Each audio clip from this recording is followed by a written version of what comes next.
দশম শ্রেণীতে পড়তাম। আম্মা 1000 টাকা দিলেন আমাকে, সাথে একটা বাজারের লিস্ট।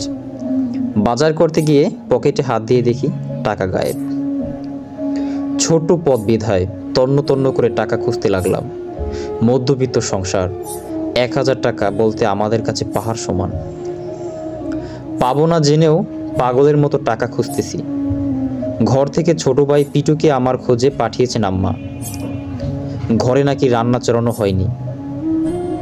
এখন আমি প্রচণ্ড টেনশনে মুখ গোমরা করে বসে আছি। পিটু বাড়ি চল বলে ঘ্যান ঘ্যান করতে লাগলো। ঠাস করে গালে একটা চর বসিয়ে দিলাম।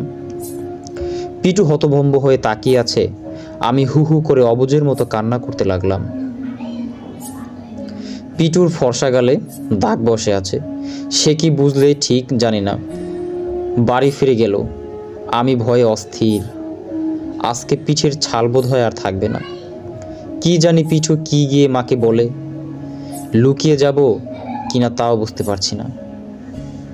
আমি কি ভেবে শ্রদ্ধ হয়ে বসে কান্না করতে লাগলাম। একটু পর দেখি পিটু হাতে মাটির একটা ব্যাগ নিয়ে আমার কাছে এগিয়ে আসলো। আমি হতবাক হয়ে তাকিয়ে আছি। পিটু এসে বলল, ভাইয়া ব্যাংকটা ভেঙে ফেলো। জানি না কত টাকা হয়েছে, 1 বছর ধরে জমিয়েছি। বাবা প্রতিদিন 2 টাকা করে দেয়, মাও দিত। ভাইয়া তুমিও অনেক টাকা দিয়েছ, আমার কাছে হিসেব আছে। তুমি এই পর্যন্ত 155 টাকা দিয়েছ। কিছু না ভেবে পিটুকে শক্ত করে জড়িয়ে ধরলাম, বোধহয় অনেকক্ষণ ধরে কেঁদেছি। পিটু বলল, ভাইয়া শুধু কান্না করতে হবে নাকি? ব্যাংকটা ভেঙে টাকা বের করবে, মা অপেক্ষা করছে তো। 2 ভাই মিলে রাস্তার উপর ব্যাংক ভেঙে টাকা গুনছি।